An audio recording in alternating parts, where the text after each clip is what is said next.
Soyez tous bénis, vous qui nous suivez à travers le monde. Nous sommes dans la joie de vous revoir sur ces plateaux de EPV Télévision. Que Dieu vous bénisse abondamment. C'est votre servante Nadine Efwanga pour vous présenter cette émission de ce soir. Et nous sommes avec le pasteur Constant qui nous réalise cette émission. Et nous vous demandons tout simplement de partager l'émission.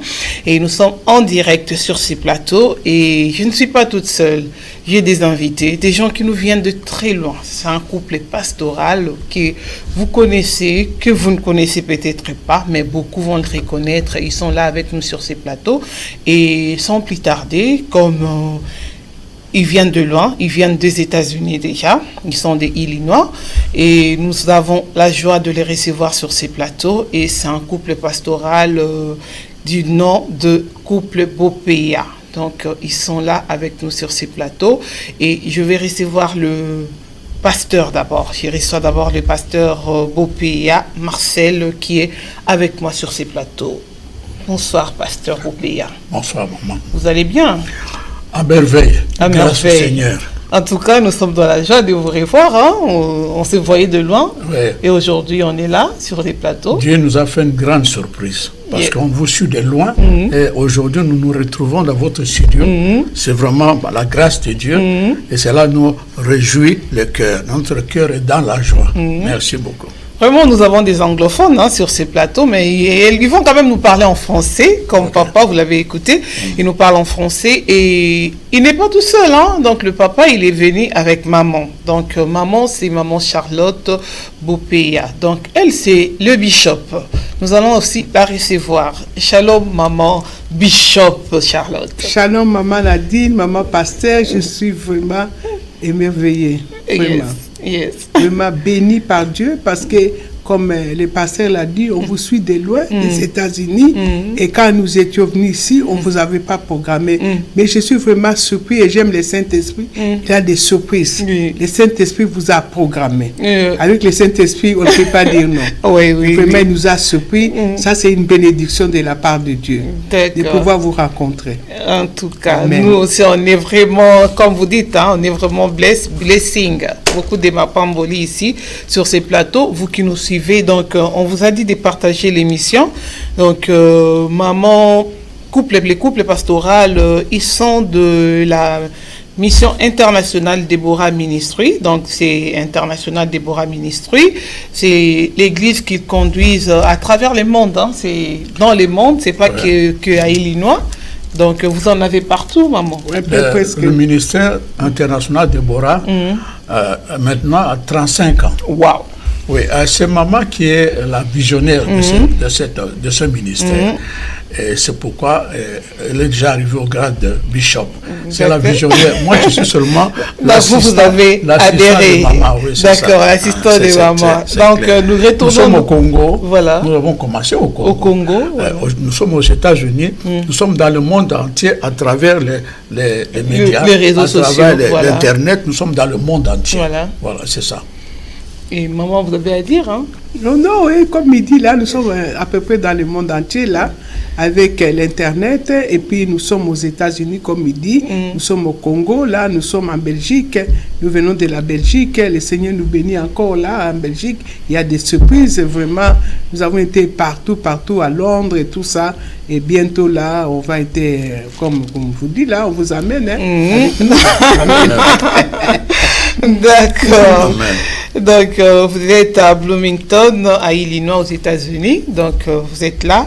Et nous, ici, là-bas, vous êtes, on vous salue. En tout cas, EPV TV est dans la joie. Et bientôt, on sera là avec vous. Que Dieu vous bénisse abondamment. On ne va pas vraiment prendre beaucoup de temps pour la présentation. Donc, on s'arrête là parce qu'on n'a vraiment pas beaucoup de temps. Mais on a quand même beaucoup de choses à dire par rapport au message qui va nous être adressé ce soir. Donc, papa et maman nous ont ramené un message parce que eux, ils travaillent la nuit. Donc, leur vision, c'est les réalités de la nuit. Donc, ils sont dans les réalités de la nuit. Et aujourd'hui, ce qui nous intéresse, c'est les sous-thèmes qu'ils vont développer avec nous ce soir. Donc, comme on n'a pas beaucoup de temps, on vous laisse écouter le message. Donc, les sous-thèmes, c'est ceux qui projettent de nous garder en 2018, n'entreront pas en 2019. Papa Boupéa. Merci, maman. Effectivement, le thème que le Seigneur nous donne à développer ce soir, c'est un peu un message prophétique pour nous tous. Amen. Et comme maman l'a dit, le thème, c'est donc ceux qui projettent de nous garder, de nous retenir en 2018, ils ne verront pas, ils n'entreront pas en 2019. C'est un message prophétique pour vous, pour nous et pour tous ceux qui nous écoutent. Amen. Et nous trouvons ce message dans le livre d'Exode, n'est-ce pas? Dans le livre d'Exode, au chapitre 14. Exode chapitre 14, nous lisons le verset 13. La parole de Dieu nous dit au verset 13. Moïse répondit au peuple, ne craignez rien, restez en place.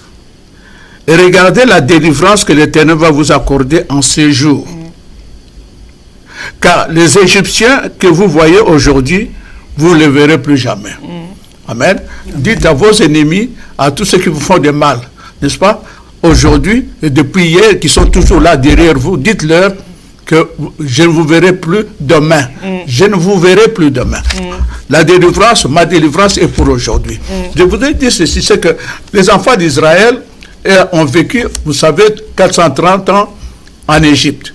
Mais les Égyptiens, l'Égypte, c'est le siège de Satan, comme vous savez. Le siège de Satan, c'est là où il règne en force. Alors, Satan, quand il vous tient, il ne vous laissera jamais partir. Satan représente pour nous ici des maladies, parce qu'il y a des personnes qui sont malades.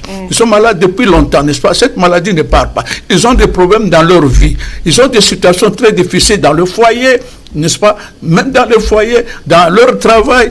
Ces situations durent toujours et ils vont aller de prière en prière, d'église en église, mais ça ne change pas. La situation reste toujours la même. Mais cette fois-ci, n'est-ce pas, Pharaon, il fait la même chose. Il veut retenir les enfants d'Israël, alors qu'il ne voulait pas les laisser partir. Il ne voulait pas parce qu'il a besoin d'eux. Il travaillait pour lui. Le combat entre Dieu et Satan, c'est que chacun veut garder, n'est-ce pas, veut que les hommes que Dieu a créés puissent le servir le plus longtemps possible. Mais c'est Dieu qui a créé ce monde, c'est Dieu qui a la priorité sur nous. Amen. Mais Satan ne veut pas. Et donc l'exemple ici, donc en Égypte, Pharaon ne voulait pas laisser partir les enfants d'Israël. Il ne voulait pas les laisser partir. Mais à un moment donné, Dieu a frappé. Dieu a frappé pendant la nuit. Il a frappé tous les premiers-nés des Égyptiens, même dans la maison de Pharaon. Il a frappé et Pharaon se vit obligé de le laisser partir. Mais il ne voulait pas. Et ils ont dit, Moïse et Aaron lui ont dit, laissez partir parce qu'ils vont aller servir notre Dieu. Il a dit, non, je ne connais même pas votre Dieu. Amen. Mais finalement, il a fini par les laisser partir. Il les a laissés partir, mais le cœur n'y était pas.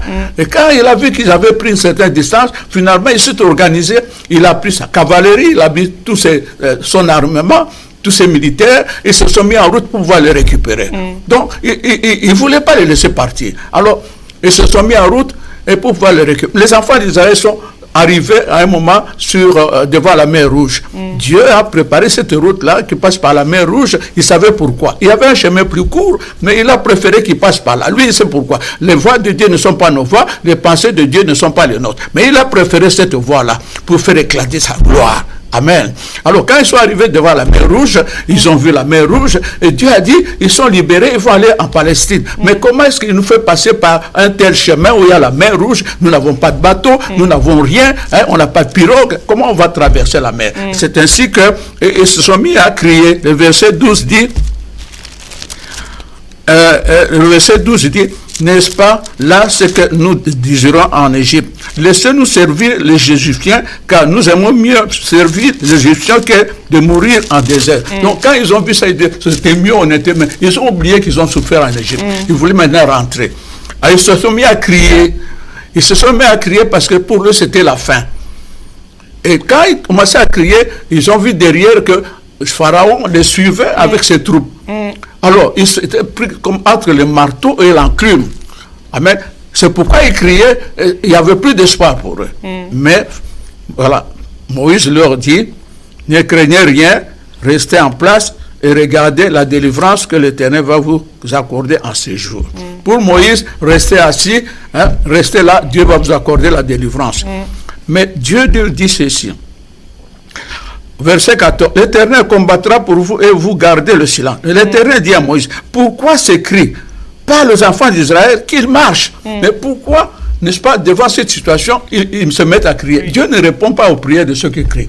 Dieu répond à la prière de ceux qui le cherchent, qui prient, n'est-ce pas, qui font quelque chose, qui prient. À ceux qui prient, Dieu répond à vos prières. Il ne répond pas à vos pleurs et lamentations. Amen. Voilà. Donc, on arrive à cette situation où Dieu dit, le verset 17, la parole de Dieu nous dit, et moi, je vais endurcir le cœur des Égyptiens pour qu'ils entrent après eux. Et Pharaon et toute son armée, ses chars et ses cavaliers feront éclater ma gloire. Dieu a choisi cette voie pour faire éclater sa gloire.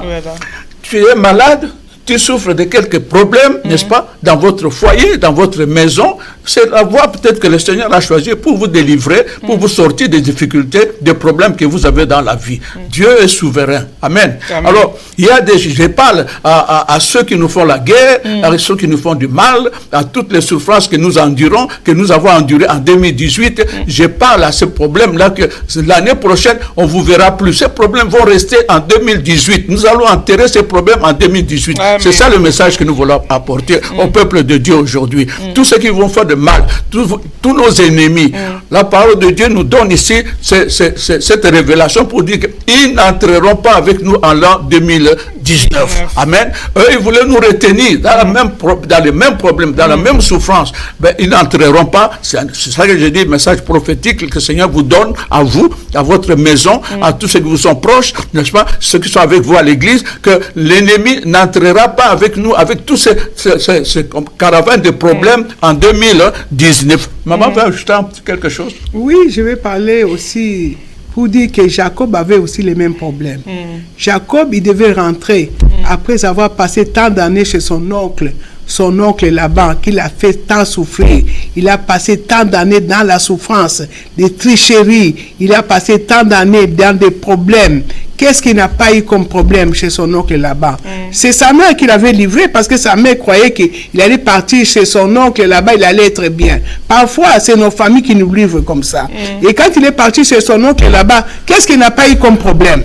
Il a eu tant de problèmes. C'est Dieu qui l'a délivré de la main de son oncle. Et quand il est parti, vous savez, il a eu des problèmes. Il a dû combattre avec Dieu. Il a eu ceci. Mais il y avait encore son frère. Il avait encore son frère. Nous lisons dans la parole de Dieu dans Genèse 32. Et 32, nous voyons au 23.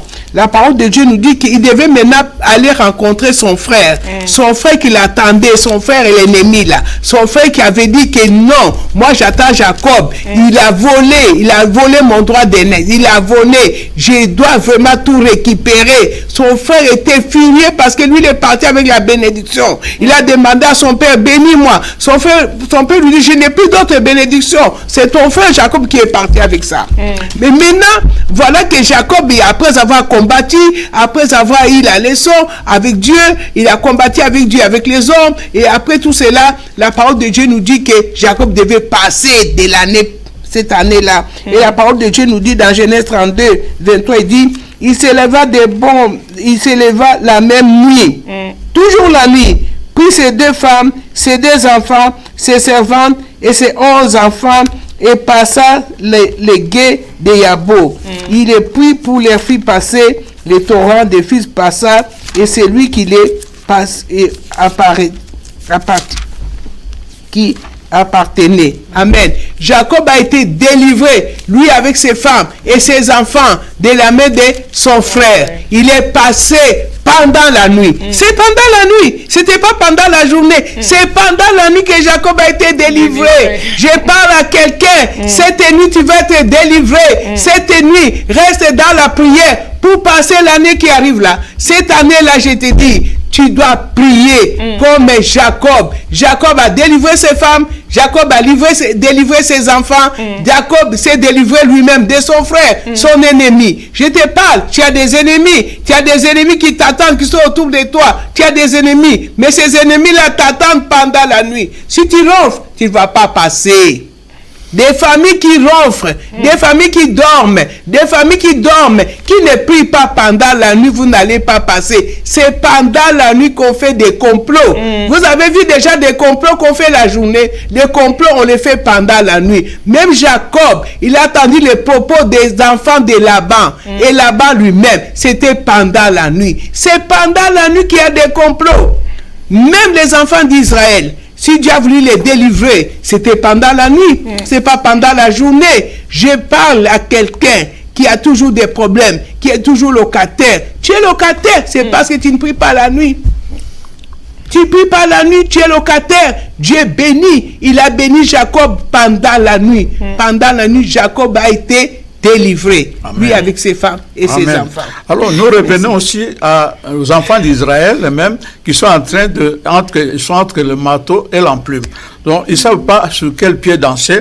Voilà, la situation est celle-ci. Dieu a dit, parle aux enfants d'Israël, n'est-ce pas, qu'ils marchent. Qu'ils marchent, c'est-à-dire qu'au lieu de pleurer, qu'ils se mettent à prier. Il faut prier. Il ne faut pas passer le temps à pleurer. Il n'y aura pas de solution. Il faut prier. Il faut prier Dieu. Et toi, il dit, lève ta verge. Toi, Moïse, qu'est-ce que tu fais là? Tu as une puissance dans ta main, n'est-ce pas? Tu as une puissance. La puissance, il faut l'utiliser à cette occasion-là. Alors frappe et tu vas ouvrir, tu vas voir le miracle qui va se produire. Entre-temps, comme maman a dit, les choses là, toutes ces choses se passent la nuit, n'est-ce pas? Dieu travaille la nuit. L'ennemi travaille aussi la nuit, n'est-ce pas? C'est la nuit qu'il y a beaucoup de mouvements que nous ne voyons pas, n'est-ce pas? Les esprits se baladent la nuit. Les mauvais esprits vont de maison à maison, comme dit la parole, ils rôdent comme un lion rugissant pour faire du mal, pour dévorer, n'est-ce pas? Satan, la nuit, il va dévorer, il va voler nos bénédictions, n'est-ce pas? Et Dieu aussi, heureusement pour nous, il descend la nuit, lui vient pour nous défendre, pour nous délivrer. Il délivre les enfants d'Israël. En Égypte, il a frappé tous les premiers-nés des Égyptiens et même dans la maison de Pharaon la nuit. Amen. Ici, la délivrance va se faire aussi la nuit devant la mer Rouge. Comme nous allons lire le verset 21, nous sommes toujours à Exode, chapitre 14, le verset 21 nous dit: Moïse étendit sa main sur la mer, comme Dieu le lui avait demandé. L'Éternel refoula la mer par un vent d'Orient qui souffla avec impétuosité toute la nuit. Amen. Dieu travaille la nuit. Alléluia. Il travaille la nuit pendant que nous dormons. Lui, il travaille pour nous. Nous ne le savons pas. Il y a beaucoup d'activités la nuit du côté de Dieu et aussi du côté de l'ennemi. Les sorciers du quartier, ils sortent la nuit et ils rentrent à 4 heures du matin. Qu'est-ce qu'ils vont faire? Ils vont faire aussi du mal, n'est-ce pas, aux gens, surtout aux chrétiens. Alors, Dieu travaille la nuit, n'est-ce pas? Votre délivrance aura lieu la nuit. À minuit, le 31 décembre, il n'y aura plus rien. Donc, nous sommes en train d'arriver à cette période-là. Amen. Alors, la parole de Dieu dit, il mit la mer à sec et les eaux se fendirent. Les enfants d'Israël entraient au milieu de la mer à sec et les eaux formaient comme une muraille à leur droite et à leur gauche. Nous continuons, je vais sauter quelques passages pour dire que verset 26, l'Éternel dit à Moïse: étends ta main sur la mer et les eaux reviendront sur les Égyptiens. Amen. Et leur char est sur leurs cavaliers. Moïse étendit sa main sur la mer et vers le matin, la mer reprit son impétuosité et les Égyptiens s'enfuirent à son approche. Mais l'Éternel précipita les Égyptiens au milieu de la mer, n'est-ce pas? Les eaux se revinrent et couvrirent les chars, les cavaliers et toute l'armée de Pharaon qui était entrée dans la mer après les enfants d'Israël, et il n'en échappa pas un seul. Amen, amen, amen. Ton ennemi n'échappera pas. Il n'échappera pas. C'est ça le message, n'est-ce pas? Pharaon était fort. Pharaon avait une armée forte. À cette époque-là, Pharaon et son armée, c'était comme les États-Unis aujourd'hui. Amen. Mais toute cette armée, y compris Pharaon, sont restés, ils ont été enterrés dans la mer. Ils n'ont pas pu poursuivre les enfants d'Israël pour les récupérer. Je parle à quelqu'un qui a peur pour ce qui va arriver arriver l'année prochaine. Non, si vous continuez à prier devant les problèmes qui sont les vôtres aujourd'hui, qui ont toujours été avec vous dans votre famille, dans votre maison, dans votre emploi, dans les papiers que vous attendez, n'est-ce pas? Et ça dure, et ça dure. J'aimerais vous dire que ces problèmes de papier, vous pouvez les oublier pour l'année prochaine. Alléluia. Vous pouvez oublier ces problèmes-là. Parce que les enfants d'Israël, à partir de ce moment-là, il n'y avait plus de problème. Pharaon a disparu avec toute son armée. Amen. Dieu est le même, hier, aujourd'hui et éternellement. Les moyens diffèrent, mais c'est le même Dieu. Amen. Ce qu'il a fait avec les enfants d'Israël, et il le fait avec toi aussi. J'aimerais te pousser seulement à avoir la foi. La parole de Dieu, c'est la vérité. La parole de Dieu, c'est Dieu. C'est Dieu lui-même. Et Dieu, quand il parle, n'est-ce pas, c'est déjà un miracle qui s'est produit. Alléluia. Maman va ajouter quelque chose? Oui, la parole de Dieu, c'est toujours la même chose. Nous voulons vraiment insister beaucoup pour que les hommes et les femmes de Dieu qui ont échoué l'année ici, cette année qui arrive, nous voulons vous dire que les complots se font pendant la nuit. Les complots se font pendant la nuit. Les enfants de Dieu dorment pendant la nuit. Jésus-Christ a demandé à Pierre et aux disciples dans le jardin de Gethsémani, il dit priez, priez. C'était pendant la nuit. Nous sommes au temps du jardin de Gethsémani. Nous ne sommes pas au temps du jardin d'Éden. Au jardin d'Éden, Adam et Ève dormaient. C'est pourquoi le diable les a surpris en de dormir. Ils se sont retrouvés nus. Si tu dors, tu vas te retrouver nu l'année qui arrive. Si tu veux te retrouver habillé et béni, tu dois suivre le jardin de Gethsémani. Jésus a vu que les pierres et les apôtres dormaient. Jésus a fait quoi? Il s'est déplacé. Si tu as des hommes et des femmes qui dorment, tes amis sont en train de dormir, tu dois te déplacer, tu dois changer les amis. Je te dis, les amis qui dorment, les amis qui sont toujours dans les fêtes, les amis qui sont toujours distraits, qui ne prient pas la nuit, tu dois changer. Tu dois changer parce que David, les amis de David ne dormaient pas. N'oubliez pas que les conseils qui étaient à côté des fils de David, ils lui ont dit, cette fois-ci, tu n'as pas donné de bons conseils. Ton père, à cette heure-ci, il ne dort pas. Hein? Il est dans les grottes en train de prier. Il ne dort pas. David ne dormait pas. Si David avait des victoires, c'est un homme qui ne dormait pas. C'est un homme qui ne dormait pas. L'affaire d'Absalom, vous savez, c'est parce que son père ne dormait pas. David n'a pas dormi parce que les Philistins, ils ne dormaient pas. Les Philistins ont combattu David quand il était jeune, mais quand il est devenu vieux, ils l'ont toujours combattu. L'échec du roi Samuel, c'est parce qu'il dormait. On l'a trouvé en train de dormir. Et David, qu'est-ce qu'il a fait? Il a coupé l'habit du roi. Et l'habit du roi était entre les mains de qui? De David qui ne dormait pas. Quelqu'un qui ne dort pas, on va couper ton habit pendant la nuit. Je te conseille de changer d'habitude, de prier pendant la nuit. Tu vas avoir la victoire. Nous devons prier, pasteur. Alors je termine avec les enfants d'Israël, n'est-ce pas? La parole de Dieu nous dit, donc je reviens à Exode 14, le verset 29. La parole de Dieu dit, mais les enfants d'Israël marchèrent à sec au milieu de la mer. La mer qui était devenue un cimetière pour les Égyptiens, pour leurs ennemis. Alléluia. Mais eux, ils marchaient à pied sec. Gloire à Dieu. C'est un miracle. Ce miracle sera aussi pour toi aussi. Tu vas marcher à pied sec. Tu vas marcher sans crainte. Alléluia. Tu vas marcher avec assurance. Avec assurance. Je souhaite que tu marches en l'an 2019 avec assurance. Avec les anges de Dieu. Vous comptez t'accompagner dans la victoire. Nous allons marcher dans la victoire en l'an 2019. Alléluia. La parole dit, en ce jour, l'Éternel délivra Israël de la main des Égyptiens.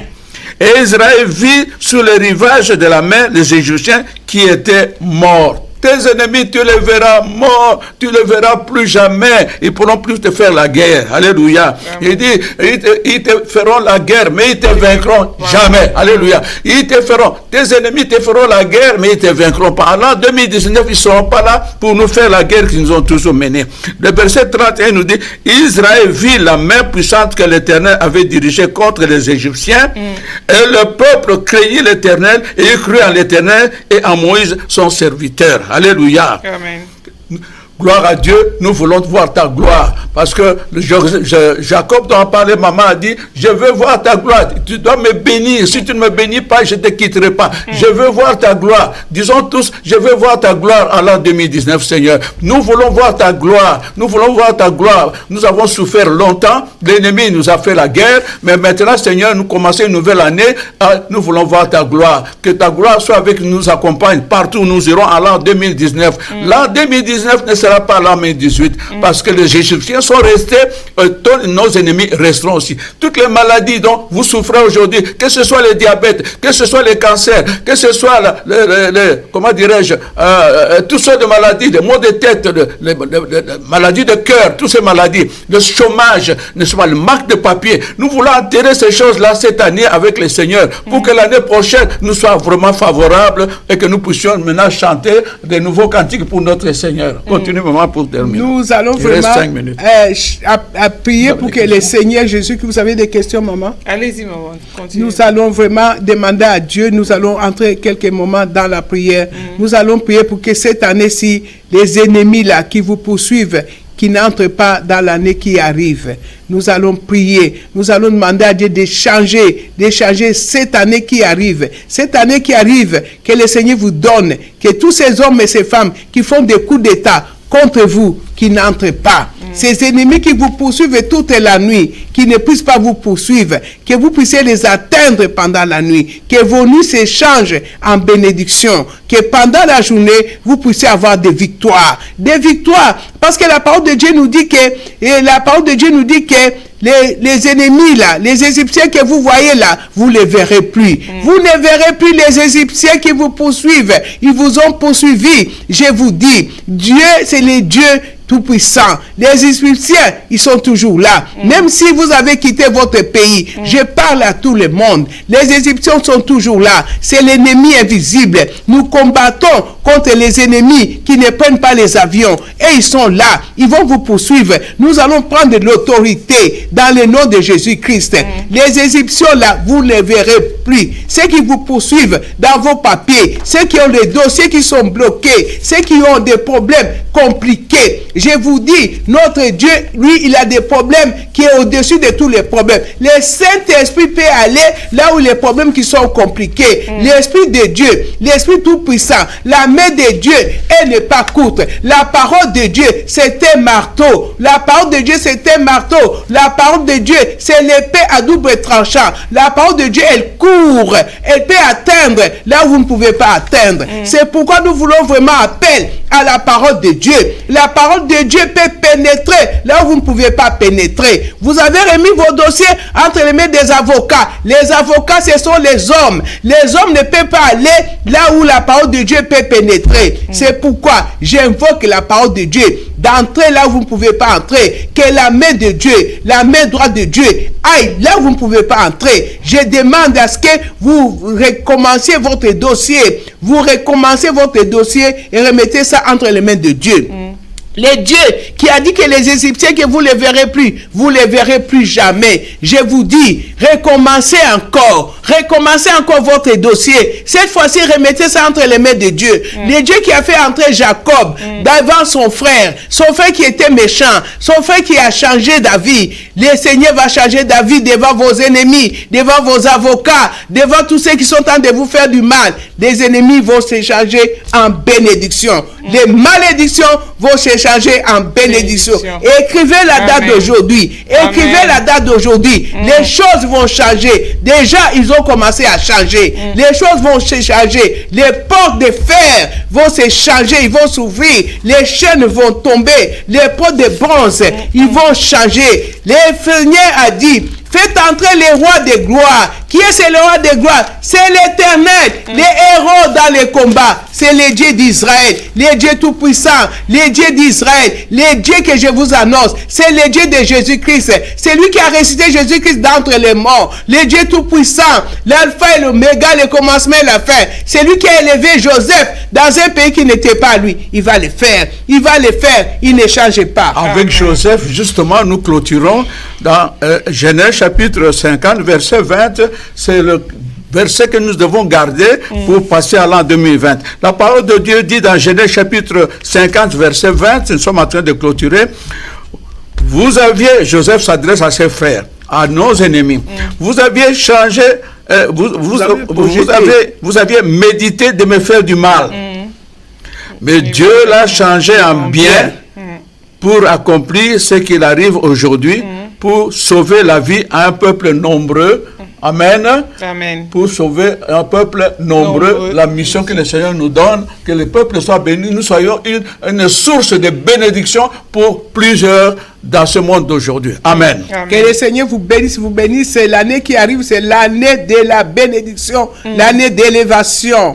Et le Seigneur vous bénisse. Maman. Amen. Merci beaucoup. Amen. On reçoit toutes les bénédictions.